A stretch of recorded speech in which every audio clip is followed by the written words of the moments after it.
Welcome to Shadow Case Files. Real crimes, real mysteries, and stories the world was never able to explain. Today we open a new file. The Stephen Stayner abduction on a cold evening in late December of 1972. A 7-year-old boy named Stephen Stayner walked out of his elementary school in Merced, California, carrying a simple message from a teacher. He was allowed to go home early. The sky was gray, the streets were quiet, and nothing felt unusual as he began the walk toward his house. What Stephen did not know was that his life was about to split into two different worlds.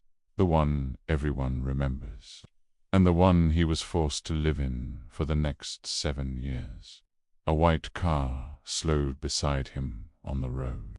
Inside were two men. One of them, a quiet man with a soft voice, told Stephen that he worked for a nearby church and wanted to help his family. He said Stephen's mother had asked them to pick him up. The car door opened. Stephen hesitated for a moment. Then he stepped inside.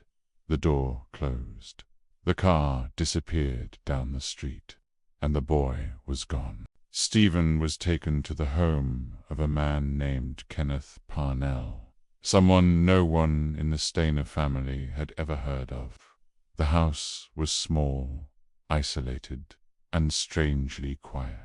The kind of place where the walls feel too close and the windows never seem to let in enough light. Stephen was told that his parents no longer wanted him, that they did not care, that they had signed papers saying he no longer belonged to them. And in the mind of a 7-year-old child, the words of an adult can become reality. The days turned into weeks. The weeks turned into months. Stephen's clothes changed. His hair grew longer. His name was taken from him. Parnell began calling him Dennis.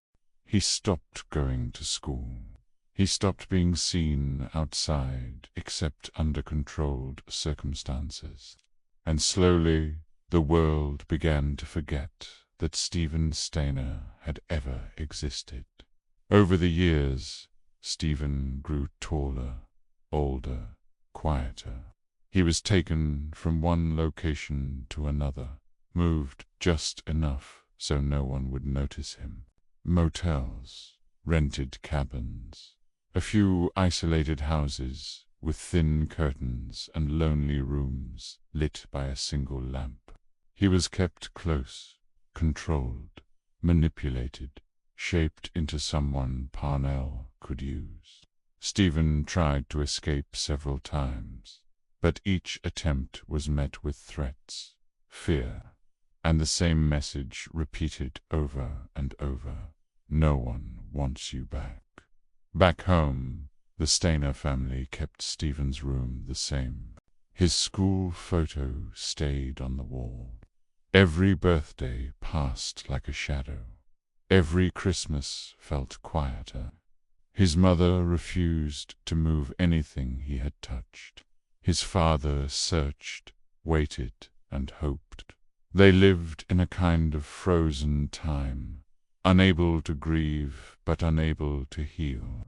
By the time Stephen reached 14 years old, something inside him had changed. He no longer believed the lies that had been burned into him for so long. He began to understand who Parnell really was, a predator who had stolen his childhood and wanted to do the same to someone else. And one winter evening, Stephen learned that Parnell had taken another boy, a 5-year-old named Timothy. Stephen looked at the child and saw himself 7 years earlier, small, frightened, powerless, and that was the moment. Stephen decided he would no longer remain silent. One cold night in March of 1980, while Parnell was away, Stephen took Timothy by the hand. He told him they were going somewhere safe. He walked with him through the dark, across quiet streets and empty lots, until they reached a police station many miles away. Stephen pushed Timothy forward and told the officers that the smaller boy needed help. When they asked Stephen who he was, he hesitated, as if searching through memories that had been buried under years of fear. Then he finally said the words, "I think I know my name. I think my name is Stephen." It had been 7 years since his parents last saw him. The reunion was emotional, overwhelming, almost unreal. Stephen walked back into a home that had kept his space exactly as he left it.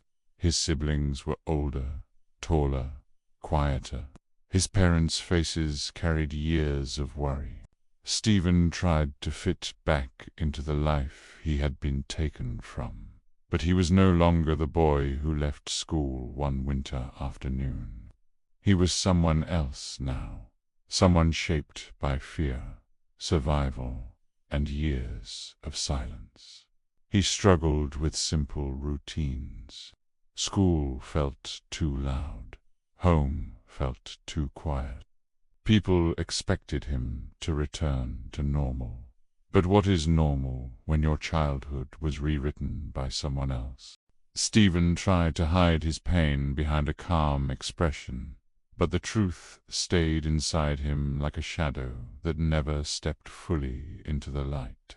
Despite the difficulties, Stephen became known as a hero for saving Timothy, and he carried that responsibility with quiet dignity.